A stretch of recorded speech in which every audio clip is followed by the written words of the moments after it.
Le Nouvel An chinois. C'est quand le Nouvel An chinois? Comment allez-vous fêter le Nouvel An chinois?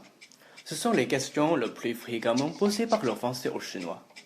Certes, comme dans tous les pays du monde, les Chinois fêtent également le Nouvel An chinois, mais un peu plus tard qu'en France. Pour mieux comprendre ce décalage, on vous explique le Nouvel An chinois. En fait, c'est le premier jour du premier mois du calendrier chinois. C'est le début de la fête du printemps.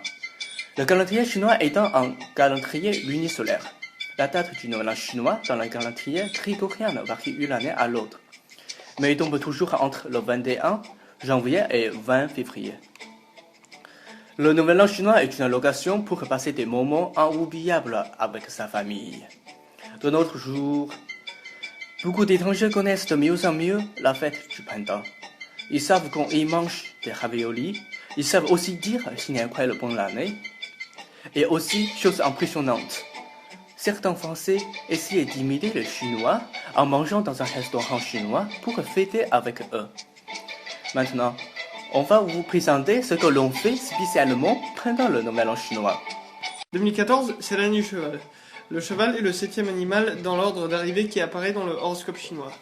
Le cheval est décrit comme étant libre, créatif et émancipé. On dit du cheval qu'ils s'entend très bien avec le tigre et le chien, mais très mal avec le rat. Enfin, pour nous les jeunes, il ne faut absolument pas oublier certains éléments comme, tout d'abord, l'allumage des pétards pour chasser les mauvaises influences. Ensuite, le grand nettoyage de la maison afin de balayer les malheurs. Le dernier jour, on affiche un peu partout des feuilles rouges sur lesquelles on inscrit des souhaits. Il s'agit de caractères auspicieux comme Fu, qui signifie bonheur, ou Chun, qui veut dire printemps, souvent collé à l'envers car renversé, Dao, est homophone de arriver. Dao, Un four renversé signifie donc le bonheur est arrivé. Jiaozi, Dans le nord de la Chine, on sert en principe un plat de raviolis Jiaozi, car leur forme évoque celle des, Yuanbao, ce qui signifie lingot ancien. Hongbao. Des enveloppes rouges appelées étrennes contenant de l'argent sont offertes. Traditionnellement, elles étaient distribuées par les aînés aux enfants et aux jeunes célibataires et avaient surtout la valeur symbolique de porter chance durant toute la nouvelle année.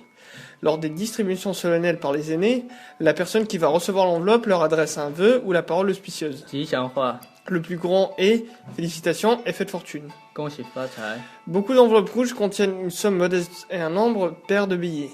On peut donc dire que les enfants sont les grands gagnants du Nouvel An. 团圆饭。Avant de parler 团圆饭, je dois vous faire savoir que le dîner est extrêmement important. En Europe, quand on se va avec des amis, on commence souvent par leur demander comment ils vont. Mais en Chine, on a l'habitude de demander « As-tu déjà mangé ?» au lieu de demander « Comment vas-tu ?»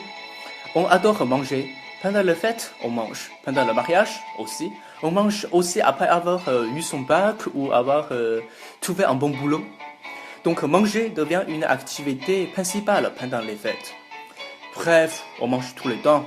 Mais ça ne veut pas dire que les Chinois font comme des porcs. Parce que la plupart des gens choisissent de célébrer des moments merveilleux et l'une des choses qu'ils jugent merveilleuses, c'est de manger. 团圆饭, ce n'est donc qu'un simple repas, mais c'est aussi un moment joyeux et une occasion de partager son amour avec tous les membres de sa famille.